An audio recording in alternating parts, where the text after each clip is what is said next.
Hello and welcome to the EDHRECast, where we're all about Commander, data, and dad jokes. I'm Joey Schultz, and I'm joined by my fantastic co-host. Whenever he sees the card Ureni the Unwritten, he starts singing Natasha Bedingfield. It's Dana Roach. Joey, why can't T-Rexes clap their hands? I assume because their hands are too small. Their arms are too small, yeah? They're extinct. Wow! Oh no! I distracted you with like the little hand motion. Yeah, you really did. I'm never gonna look at the card Star of Extinction the same way ever again. Right, exactly. That's so messed up, Dana. I can't believe you did that to me. All right. Okay, so Dana, it's the two of us on this week's episode. What are we talking about in this show today? Little card like interactions or tips or something, like basically things we've had to do judge calls on in the past that are useful to actually know about in a game. Yes, totally. Little tips and tricks that will make you better at Magic, even though they're a little bit strange, a little bit weird. We're going to be resorting to a couple of Scryfall rulings in this episode, I expect. Should be a fun time, but we've got some shout-outs to get into before we hit our main topic. We are excited to be teamed with Dragon Shield. Their sleeves come in dozens of colors and art variants. Their sleeve crafter tool at dragonshield.com is fantastic, letting you design personalized sleeves for your Magic deck. We even have sleeves you can get there with the EDHRECast logo on them. And if you click on the link in the description below, you get 5% off any Dragon Shield product. It makes your purchase cheaper and it supports the show. So keep it real with Dragon Shield. Also, you can support us on Patreon for as little as $1 a month. As a thank you to our patrons, we have tons of perks like our patron-only Discord, early access to videos, and more. There are, of course, free ways to show your love for the show. Throw us a like, leave us a review. It really does all add up, and it means a lot. And hey, we've seen the numbers. Only like half of regular viewers are subscribed, so consider hitting that big red subscribe button, too. And for those who support us on Patreon, thank you so much. And a special thank you to our patron shoutout of the week, Evan Runge. Evan, you're the heckin' coolest. Thank you, thank you. Okay, Dana, let's get into it. Weird tips and tricks, some strange rules interactions, but overall stuff that has made us better players. Where should we get started with this topic? The first one I'm going to start with is one that I've done a judge call on before because I wasn't 100% sure how it worked when it first came up. And that's with the Oelith, but this will work with other things like Resourceful Defense. There's a few cards that do a similar effect. Mm-hmm. And in the case of the Oelith, it's a 1-mana artifact. It says, whenever a creature you control leaves the battlefield, if it had counters on it, put those counters onto the Oelith. And at the beginning of combat on your turn, if the Oelith has counters on it, you may move all of the counters from Oelith onto target creature. So what's relevant here is the phrase, put those counters onto the Oelith. If something leaves play with counters on it, you then put those counters onto the Oelith. But what that really means is you put that many counters of that kind on the Oelith. It's written like you literally move those counters, and you don't. If there's multiple things that have that ability, you don't have to choose one. And it reads like you do. It reads like you have to pick where you're going to statically move those literal counters, and that's not what it is.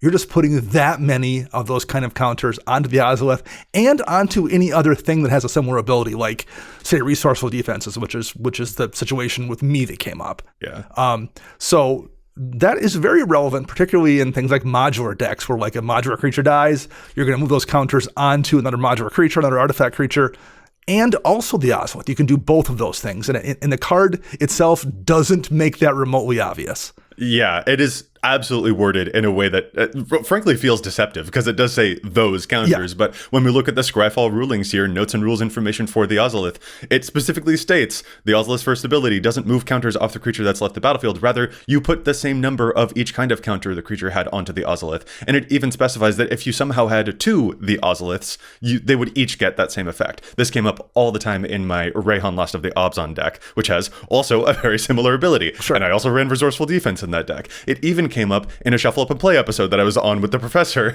because he had a Kudo modular deck. So this interaction came up where the modular effect moved a bunch of counters and the Oelith got a bunch of counters too. There were folks in the comments being like, whoa, why is that the case? And it's because the rules are the case, even though the cards are written deceptively. This is probably something that folks who play these decks, who play the plus one counters decks, they probably know it, but people who they play against may not be as familiar and may be like, hey, wait, what's going on there? We promise it does work, but the cards do feel like they're lying to you. So we understand why it's confusing, but it's important to know. Unless you've encountered it, if you're like, reading the card explains the card, well, not really. It doesn't in this case. Yeah, exactly. The way it explains it intuitively is not how it actually works. So basically, we're going to like baseball this back and forth, Joey, and each take turns coming up with these ridiculous examples. So what's the first one you have here for us? One that's come up as a very strange thing for me is when you have a commander with a background. You know, I've got a Barakos and Folk Hero deck, for instance. There are a lot of folks who play Raised by Giants as a background as well. And backgrounds are those enchantments that modify your commander creature. So Raised by Giants, for instance, 6 mana green enchantment. Commander creatures you own have base power and toughness 10/10 and are giants in addition to their other types. Really fun thing. I think a lot of people enjoy pairing it up with like Baloth Baratil to goad all of your opponent's creatures forever or something like that. They're a fun time, but there's an interaction about them that I think is easy to miss, and it's the fact that when you have a commander that says choose a background, that background is also technically your commander, which probably feels obvious. You know, it accumulates its own commander tax. But what sometimes catches people off guard is that that commander being in play, that enchantment being in play, that enables you to play for free cards like the Deadly Rollick cycle, for instance, even if your other commander is not in play. And I've gotten people really good with that a good number of times, to be honest, because they think since my Barakos or whatever is back in the command zone, they're free, they're not going to encounter any of those spells. Well, it turns out my enchantment is still there, so I can actually still get you with some of those effects. That's come up a number of times in a way that I want people to make sure that they know about it. I'm sure that, hey, you should play Deadly Rollick more. It doesn't sound like very good advice, but this particular interaction is interesting is all I'm trying to say. Well, what's doubly deceptive about this is because, like, in your headspace, the way backgrounds work, when the commander's not in play, the background isn't doing a thing. Like, the ability only works when your commander creature is actually in play. Right. So it tricks you into thinking it's entirely turned off. But it's not. It's still a commander. It is still in play. Therefore, it still enables any of those like free spells if your commander is on the battlefield kind of situations. It's something that like isn't necessarily intuitive unless you think about it. And because of the way backgrounds work with the commander creature, it doubly kind of forces you to deceive yourself. Because who thinks in terms of this enchantment being a commander? But it is to the point where if you have a way to animate that, say with something like Opalescence, you can attack for commander damage with that enchantment. That is a thing that can technically occur in the game. I was just about to say the same thing. Yeah, it actually could do commander damage. Well, and it also counts for stuff like Fury Storm style of cards. Like that is also technically a commander cast. So like little things can add up, and sometimes those little things are the difference between whether you will or will not win that game. So those could be interesting types of effects to look into if you have a deck that runs a background. But another thing that's also come up with these that I think is very, very silly is the fact that the background doesn't modify the commander you control. It modifies the commander you own. And frankly, this is a thing to know that sometimes will come back to bite you. As an example, I've had Raised by Giants out, and someone else stole my commander, like they gained control of it. And well, Raised by Giants says commander creatures you own have base power 10/10. Well, your commander, it's their background, right? They remember their history. So that effect follows even on the other side of the battlefield. So what I'm telling you is this is how I was dealt commander damage by my own commander because the background followed it, which totally makes sense, but it can be easy to forget that that is the case because you'd assume that they only work when they're on the same side of the field. No, not necessarily. Yeah. So watch out if your commander gets stolen because it remembers its history. Yeah, I actually am such a huge fan of backgrounds, and I can't wait to get more of these, hopefully down the road. But the fact that we really only had this one cycle in one set at this point several years ago makes it easy to miss all of the weird little corner case things that pop up with these. So I maybe as we get more of them, people will like remember some of these little weird interactions. But I understand why it's very easy to miss how these things work. Yeah, please, Wizards. I'd also love to see a whole bunch more of them. They're a really fun design space. Okay, Dana, you're up next. What do you got? So this is one that came up just last week, and it's not really necessarily like a tricky rules interaction. It's just something that maybe isn't super obvious on the face of the card, and that's Midnight Clock. Midnight Clock's 2 and a blue for an artifact. It's one of my favorite 3-mana rocks. You can tap it for a blue. You can spend 2 and a blue and put an hour counter on it. And at the beginning of each upkeep, it just gets an hour counter on it. And that's each upkeep, not yours. So every player's upkeep, you put a counter on it. And when there's 12 counters put on it, you shuffle your hand and engrave it into your library and draw 7 cards and then exile Midnight Clock. You can, however, still tap Midnight Clock for a blue mana while that trigger to exile it is on the stack. So like when it comes around and the 12th counter is put onto Midnight Clock, usually during your upkeep, you can tap Midnight Clock in response to make a blue mana, in which case then the trigger will happen. You'll have a blue mana floating. So you shuffle your hand and your graveyard into your library, exile Midnight Clock, draw 7 cards. You have, during that upkeep phase, to use that single blue mana you created, presumably on one of the cards that's in your hand that you just drew, and you can cast an instant speed spell, a spell with flash, whatever, use it for some kind of an activation cost. Like, that mana can be used, and so many people miss that. And it just came up with me where I activated it, floated the mana just in case, and I drew Rapid Hybridization, and I had a target I wanted to remove that turn anyway. Well, I may as well use that blue mana during my upkeep than, wait till my main phase or something. It's just a thing that is really easy to miss because your focus is on the big explosive draw 7 cards thing that's going to happen that turn. And very often you have no use for that mana, but why not float it just in case? Dana, it's so funny because I feel like when we hear some of these, our immediate reaction is to be like, well, yeah, of course it works that way. But like there are folks who miss this. And as you said, this is something that's come up in a game that you yourself have played where people are like, oh, wait, you can do that. Oh, yeah. Okay, that's cool. And it really is just sometimes about those little edges. Is this the most grandiose, this will totally blow your mind tip and trick in the world? No, but it is sometimes a thing that people might miss. And sometimes 1 mana is the difference between whether or not you will be able to win the game that turn and such like that. So yeah, this has come up for you in a game, and it is an easy thing to overlook, an easy thing to just like breeze right past. And there are moments where slowing down so that you can notice those little edges could be the difference between loss and victory. Like you said with the Oelith, it's the kind of thing like if you play the modular deck, Same with this Midnight Clock thing. Like if you play a lot of Midnight Clock or see it played or something, you know this, but it's really easy to miss until you've seen someone else do it, or unless you're like really thinking through all the way the cards work, for sure. I'm also glad to see that Midnight Clock has really been getting its flowers, just by the way. It's showing up in 150,000 decks in the database right now, 5% of decks that can play it, which is great for a colored 3-mana rock. Yeah. But like, this thing is so cool. I think a lot of people, when they first saw that card, they were like, I don't know. I don't want to be forced to get rid of my hand. Drawing 7 cards is really, really good. That is a refill. Even if you can't always control the timing of it, getting 7 cards, usually good no matter when it happens. So well, it's also one of those things where like I've had folks remove my Midnight Clock before, and I'm like, okay, you just go ahead and remove that mana rock and spend your removal spell on it. That's a win too. Like everything about that card works out nicely. 100%. Oh man. All right, I'll go to an example here that I've got, and it's with a card that is a personal favorite of mine, and that's Wake the Dead, which if I've been playing my cards right, Dana, I'm hoping that a shudder just went down your spine with the way you use this card. Wake the Dead is X black for an instant, casts the spell only during combat on an opponent's turn. That's important, we'll get back to it. It returns X target creature cards from your graveyard to the battlefield, and you sacrifice those creatures at the beginning of the next end step.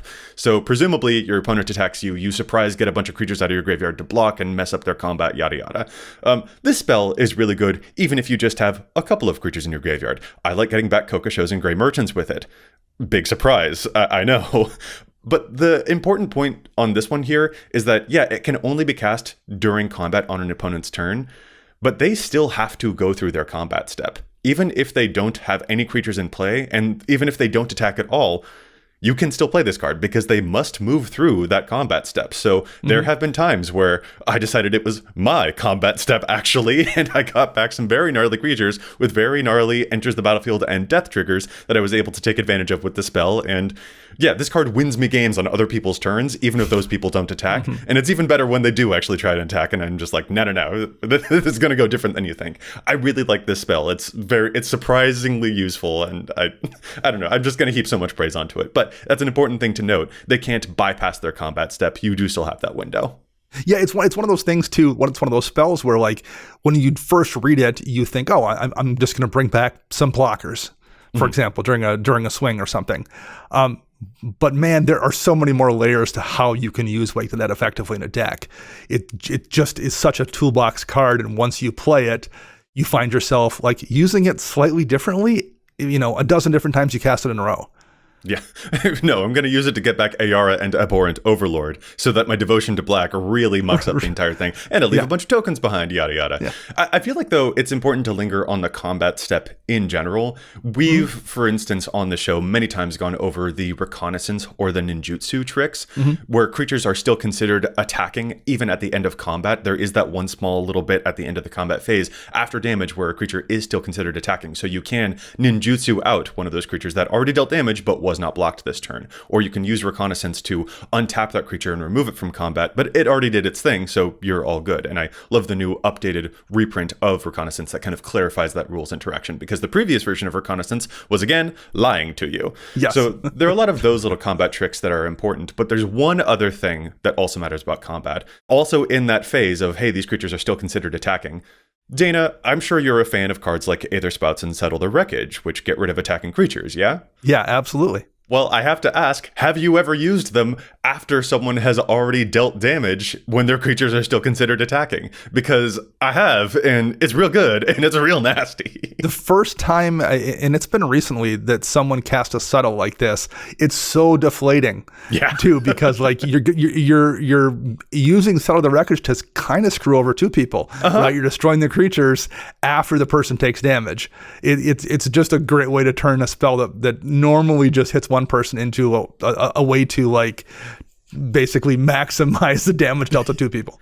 Yeah, and so to clarify the exact specifics here, you can cast these again in that small phase after damage has been dealt where creatures are still considered attacking after, say, opponent X dealt damage to opponent Y. So then opponent Y takes that damage, and then you cast these and get rid of all the creatures. Yeah. I think we do kind of assume you have to use these before the creatures deal damage because we're so accustomed to using them defensively. But you can use them offensively. And I've even been in a position before where I was willing, like two of us were being attacked. Opponent Y was being attacked by opponent X, but also I was being attacked by opponent X, but I was being attacked for a little bit less. So I'm like, you know what? I'll take the 10 because they're taking 20, and then I'll Aether Spouts afterwards because that technically still works out for me. So like there are these moments where you can take advantage of that particular step, and it's really juicy when you do. Your opponents will be mad at you though, yes, which is kind of the game. So well, and it can be like a really efficient way too to use your mana sometimes. Like you're holding that Aether Spouts, and you're like, okay, if the Alpha Strike comes my way, I'm going to blow those creatures back to the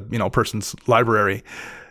Well, you are forced to leave the mana up, right? And if you don't have another mana sink for it, if those creatures don't come your way, then you're like, oh, okay, now next turn I got to leave 5 mana up too. Or you just blow the creatures out after they hit somebody else so they don't come your direction. There you go.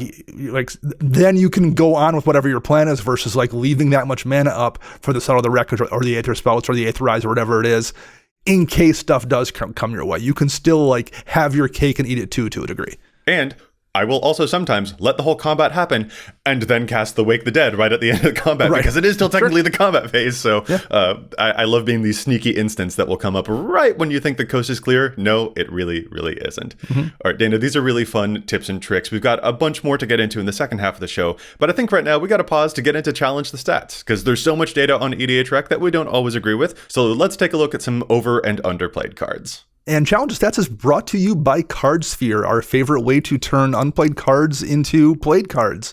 You just send out cards you don't need to people who want them on your list and get money into your Cardsphere account or just add funds directly. It's a fantastic way to turn cardboard that you're not currently using into cardboard you want for a future deck. We use it all the time and build a lot of our decks using stuff on Cardsphere. So just go to cardsphere.com/EDHRECast. This episode is sponsored by Hims. I had originally only ever associated Hims with hair loss treatments, and I was surprised to find out that actually, no, Hims is invested in a much broader spectrum of men's health, including things like skincare and even ED.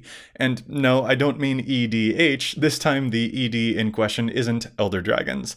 Sexual health is a subject that can culturally, especially to us in America, feel a little taboo to discuss. A thing that must be rendered unspeakable is sometimes the way that it feels. Hopefully we can destigmatize discussions about all aspects of health, but of course this type of thing is extremely personal, and dealing with things like ED can be extremely uncomfortable, which is why Hims provides access to a comfortable solution with an all-online process and personalized treatment options. Hims provides access to a range of doctor-trusted ED treatments and their generics for up to 95% less. Just fill out an intake form on their site and a medical provider will determine the right treatment option. If prescribed, your medication ships directly to you for free. No insurance is needed, and one low price covers everything from treatments to ongoing care. Hims can help you do it privately and securely to get your health right. Start your free online visit today at hims.com/EDHREC. That's HIMS.com/EDHREC for your personalized ED treatments. hims.com/EDHREC.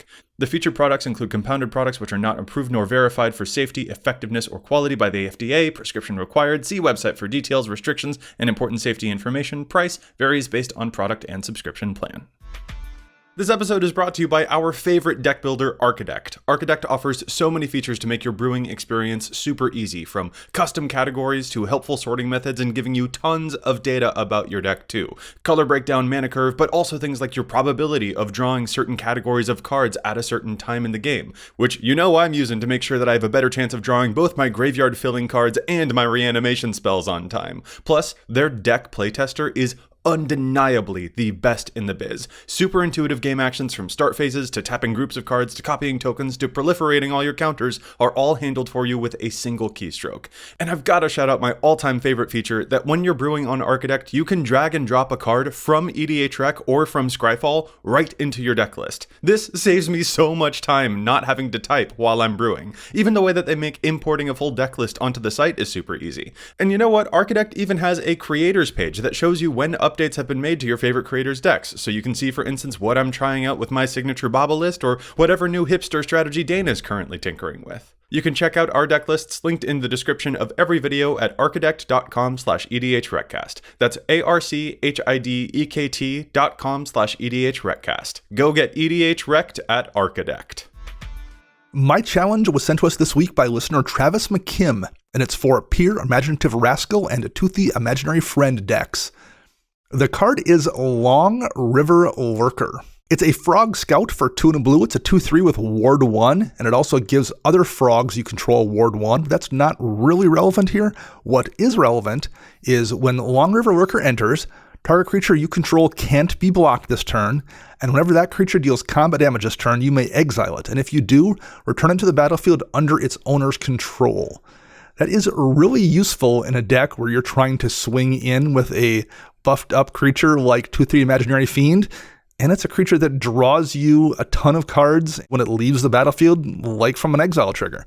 Travis has been running Long River Lurker in his Peer and Toothy deck since it came out, and it set up so many wins, which is why he was surprised to see it appear in only 12 Peer and Toothy decks on EDHREC. The ETB is fantastic. It's useful for flickering other stuff sometimes as well. And yeah, for all of it does in that deck, it should be in way more than 12 lists. So good suggestion, Travis. Thanks a lot. Unblockable Toothy, and then bounce it, draw cards, and reload your Toothy. That's pretty gnarly. All right, so here's my challenge to stats this week. It is for Teval the Balanced Scale, who is not balanced at all. This is the super popular new Sultai Dragon Legend, a 4-mana dragon with flying, who, on attack, mills you and gets a land from your graveyard onto the battlefield. Plus, anytime 1 or more cards leave your graveyard, he'll make you a 2/2 zombie druid token. As folks already know, this commander is a fantastic value engine who can make a lot of zombie druid tokens, but if there's any area that the deck needs help with, it is probably that top end finisher part. That value does need to converge into something eventually. You do need to go somewhere with all of those tokens. That's the area of the deck that probably needs the most work. So I am challenging the card Augmenter Pugilist, aka Echoing Equation. This is a 2-sided card, but the important part of this card is that spell half on the back, which is a 5-mana sorcery that turns all of your creatures into a copy of one of your creatures, except the copies aren't legendary. This is a fantastic finisher or a fantastic value play when your commander makes as many tokens as Teval the Balanced Scale does. Since it is a creature on the front half, it's really easy to recur with the deck's favorite cards like Tortured Existence, but as a spell, it is a fantastic finisher or value piece because you can cast it and then boom, every token you have in play is actually an Ob Nixilis now, so you can play 1 land and then force someone else to take 24 damage. Or say you can use it even when you just have 4 zombies in play with your commander, you cast it and all of your zombies are now copies of Teval the Balanced Scale. You move to combat and they each have a mill trigger, so that's 5 mill triggers. They each get a land back and each Teval sees a card leave your graveyard each time, so you end up with 25 more zombies. That's exceptional. Get this card into your Teval decks. It is not showing up on Teval's EDHREC page at all, but it really should be. This is versatile, and this is nasty. Yeah, as if Teval wasn't broken enough as a commander, they found a way to make it even stronger. I'm just trying to find ways to make sure that it isn't only value. I want them to win the games too, Dana. Sure. Hey, I appreciate that. And also, one last thing about Teval too, and this is really messed up. For folks who are looking for how to make Teval an even more gross deck, if you are going into, I guess, bracket 4 territory where you're doing some resource denial on your opponents, the card Guiltleaf Archdruid is really messed up when you're making zombie druid tokens. Guiltleaf Archdruid is a green card that says tap 7 druids you control, gain control of all of target players' lands. This card is obviously spiked up in price a lot after Teval came out. It's not cheap to get, and it's also not a friendly card either, but it's just an additional point about Teval that I thought was worth mentioning. This card also doesn't show up on Teval's page at all, but it's not just the zombie part of those tokens that matters. The druid part matters too, and cards like this can make it kind of messed up. Yeah. There you go. You got a 2 for challenge. Well, speaking of messed up stuff, we jump back into talking about some strange card interactions here that can help you win games. Indeed, I think we shall. Do you mind if I talk about one that I think has probably rankled you and Matt just a little bit over the years? Yeah, drop it on us. I've had a Goad deck, occasionally here and there. And Dana, you already know where I'm going with this. Goad is the ultimate Planeswalker protection. It's so dang cool. Even just reading like Disrupt Decorum or something, goad all creatures you don't control as a red sorcery. And Goad specifies until your next turn, those creatures attack each combat if able and attack a player other than you if able. So if you got Planeswalkers, they can't be attacked. If you're playing Super Friends, Goad is your best friend. Yeah, a lot of these cards, it's kind of like the negative space in how they work. When it tells you have to do a thing, there's the implicit, therefore you can't do this other thing. But it's not written in the card. So like those kind of interactions are very, very easy to miss because they require you to like think about things that aren't actually there and written. You're forced to do one thing, attack these other players.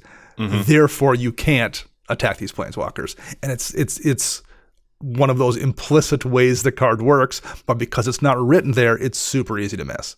Yeah. If you're playing a Goad deck, consider some Planeswalkers in there. Yeah. It will be pretty frustrating for your opponents, I imagine, because they want to kill your thing, but one of the best avenues to do so, they can't because you're busy marionetting their creatures over there. And if you're playing a lot of Planeswalkers, consider a couple more cards like these because they actually buy your Planeswalkers a really big chunk of time. It's a trick that I've had come up in a couple of games and people get really mad every time, but it is funny. Yeah, and unlike, say, a propaganda effect where you can just remove it, once the Goad hits, it's hit, at least for one turn around the board. There's not much you can do to stop it. Mm-hmm. All right, so that was kind of a gnarly one on my end. Dana, do you have a gnarly one, or are you going to take us in a more polite direction, do you think? I'll talk about a gnarly one since this is a card that is no one's favorite, and that's Approach to the Second Sun. Not a card that I would say most folks love to lose to. Approach reads, if Approach to the Second Sun was cast from your hand and you've cast another spell named Approach to the Second Sun this game, you win the game. Otherwise, put Approach to the Second Sun into its owner's library, 7 from the top, and you gain 7 life. What's relevant here is the first time you cast Approach, it doesn't actually need to resolve. If you cast Approach to the Second Sun and someone counterspells it, well, you've met the condition that you cast a spell named Approach to the Second Sun. And someone counters it, it goes to your graveyard. The next turn, you Archaeomancer to bring the spell back from your graveyard to your hand. That will win you the game as long as the second version resolves. The second spell has to resolve in order to allow you to win the game. But the first one doesn't. The condition that you cast it gets met regardless of what happens to the spell once it's on the stack. That's a really, really easy thing to miss, and you could actually kind of use it to your advantage sometimes. Like, it's perhaps sometimes even easier to counter your own approach and put it into the graveyard if you know you have a way to get it back than it is to dig down 7 cards to find it. Because I think the first time I encountered this, it was from someone countering their own approach and then using, I believe, Archaeomancer next turn to bring it back to their hand and recast it, just because that was a faster route based on what they had in their hand to get to it versus digging down 7 cards. Oh, yeah. I've seen this also with Narset's Reversal, too, where they cast an approach, Narset's Reversal their own approach to send it back to their hand. But hey, they've cast and approached this game. Yep. And next turn, they're probably going to cast it now, so you better have something ready, y'all. That is gnarly. I thought that people would be a little bit like peeved off by my specific interaction I just brought up, but Dana, I think yours is probably a little bit more salt-inducing. But whatever, that's an interesting interaction to be very aware of. Whether you're playing this or whether you're playing against it, you should know how this works. Absolutely. Yeah. Yes. Just because you counter that first approach doesn't mean, all right, I'm safe. They have to cast it twice more. Like, no, that they just have to cast it the once. Mm-hmm. Okay. So, Joey, I'm guessing whatever you're going to bring up next probably isn't more annoying than Approach of the Second Sun being even better. So what do you have here for an interesting example? My last one here, it's not annoying, but it will be annoying if you play it because you will have to explain it every single time that it happens. It does work. It is weird. It's a cool interaction, but it is strange. It's with the card Illicit Masquerade, a very strange black enchantment from Murders at Karmarkalov Manor. This is a black enchantment that says it's got flash for 4 mana. When Illicit Masquerade enters the battlefield, you put an imposter counter on each creature you control, and whenever a creature you control with an imposter counter on it dies, you exile it, return up to 1 other target creature from your graveyard to the battlefield. On your initial reading of this card, it sounds like maybe a nice value piece, but you do have to exile your creature, so that sounds like maybe not the best thing in the world. And that's why this card is not seeing a very big adoption rate. It's only showing up in like barely 3,500 decks right now. But Illicit Masquerade actually has some very strange, weird stuff going on. Crucially, it is missing 3 very important words in that last paragraph. It's missing the words, if you do. So let's walk through this. When it enters, you get an imposter counter on all of your creatures that are currently in play. And it kind of reads as each one of them must be exiled when it dies in order to revive another dead creature, but it turns out not exactly. If all of your creatures with imposter counters on them die all at once, say someone wipes the board, all of those triggers individually go onto the stack. You choose the target creatures that you want to reanimate at that time and all that, and then those triggers do not need the creature to stay in the graveyard and to be exiled from the graveyard in order for those triggers to resolve and bring something back. So let's say that you lost 4 creatures that had those imposter counters on them when you had this enchantment in play.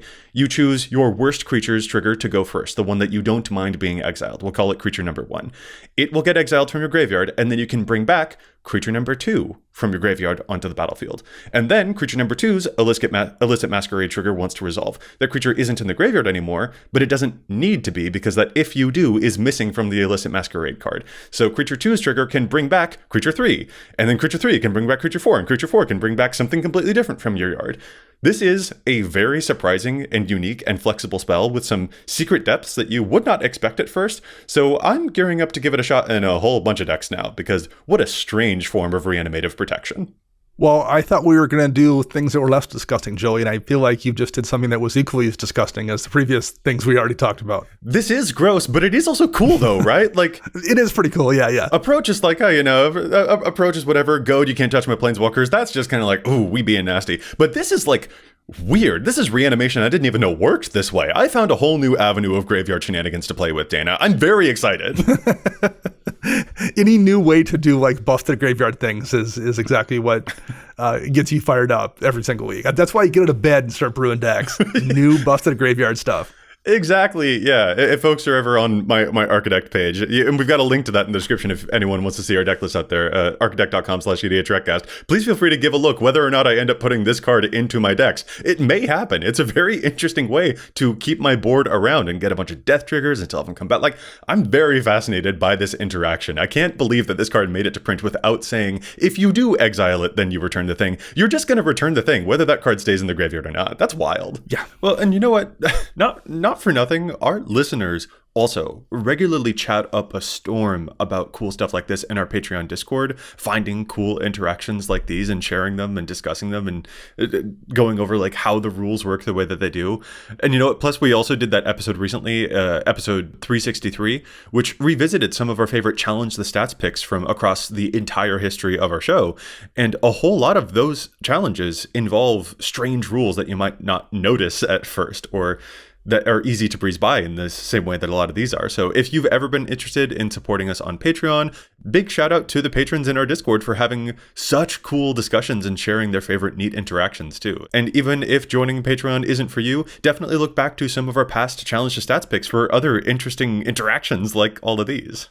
Well, I have one more here, and this one is actually not disgusting. It's just kind of an easy thing to overlook. That's the spell Painful Truths. It's a black draw spell, 2 and a black, and it has Converge, so you draw X cards and you lose X life or X's number of colors of mana spent to cast this spell. So like when this first came out, people tended to just run it in, 3 or more color decks where you traditionally have access to 3 or more color mana, spend your 3 mana, draw your 3 cards. That's a pretty good rate for losing 3 life. Particularly back in the day, you couldn't make mana of a color that was not in your commander's color identity. So if you were playing a 2-color deck, you were capped at drawing 2 cards. At some point, right around when this card came out, that changed. You're able to make mana of differing colors. Not that you want to do it very often, but like this is a situation where it becomes kind of relevant, particularly if you get something weird happening, like say Thalia, Guardian of Thraben, which makes spells cost more. You can technically draw more cards because of the tax on this.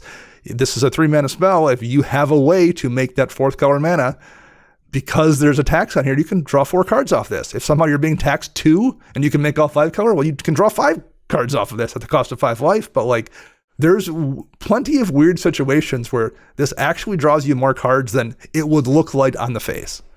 To clarify, we're not talking about taxes like Rhystic Study. You're paying the one to the Rhystic Study, but if a card is causing the spell to cost a little bit more, there is this strange interaction. And Dana, I assume you're bringing this up because it has allowed you to get some sneaky extra value and maybe win a game or 2 here and there. It has. It's not the kind of thing you plan for. It's just the kind of thing like you have Painful Truths in your deck and the opportunity arises on occasion where because of a tax or something, you can draw an extra card, and it's good to know the option is there because it's easy to not know it's there. Yeah.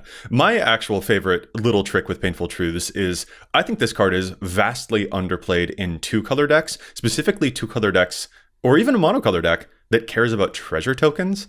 Like this one, when I look at its EDHREC page, all that I'm seeing are like 3-color deck, 3-color deck, 4-color deck, 5-color deck, because you want that Converge, you want to spend lots of different types of, different colors of mana for Painful Truths to draw more cards and have it be more reliable in that way.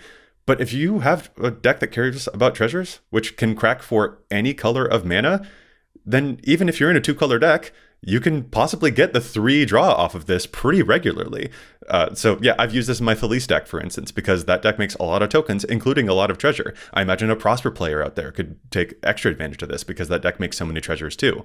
Like there are just little edges to this card that it turns out can eke out that one little extra bit of value, which could again be the difference between whether or not you lose that game.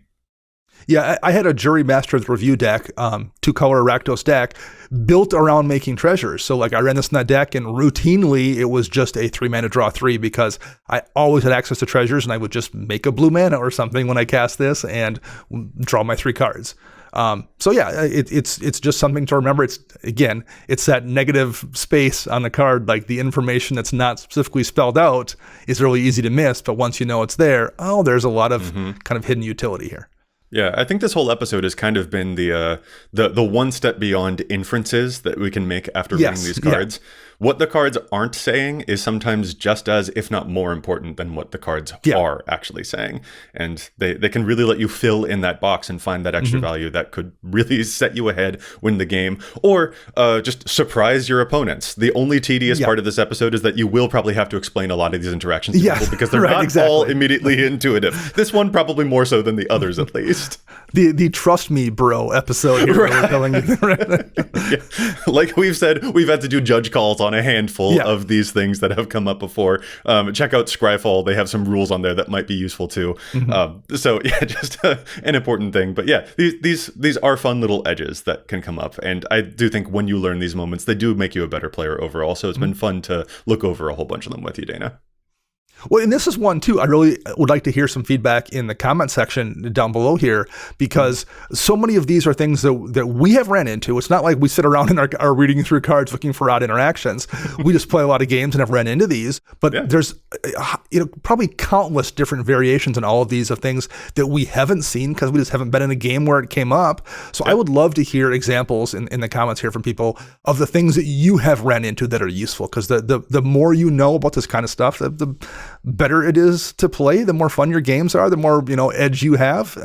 It's just good to know this. So yeah, let us know what you've got down below.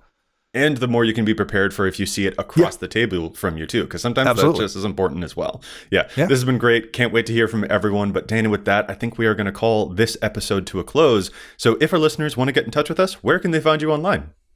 You can find me online at Dana Roach. I'm writing articles for EDHREC, and you can find all of us together at patreon.com/EDHRECast. And you can find me everywhere online, from Instagram to Blue Sky at Joseph M. Schultz. Plus, you can find the cast online at EDHRECast. And if you have a question for us, perhaps a challenge to stats submission that you'd like to let us know about, you can also contact us at edhrecast@gmail.com. You can find our co-host Matt online at Mathimus55. And hey, don't forget, this episode is also brought to you by Dragon Shield. They make the most durable sleeves on the market, and I'm obsessed with our new custom EDHREC sleeves too, which you can find linked below, of course. For those listening who haven't seen the design yet, it's giving Dark Side of the Moon vibes, and there's just no better way to make your deck look super chic. Click the link in the description to check them out, and thanks again to Dragon Shield. Listeners, we'll be back at you next week with more data and insights, but until then, remember, EDHREC your deck before you wreck your deck.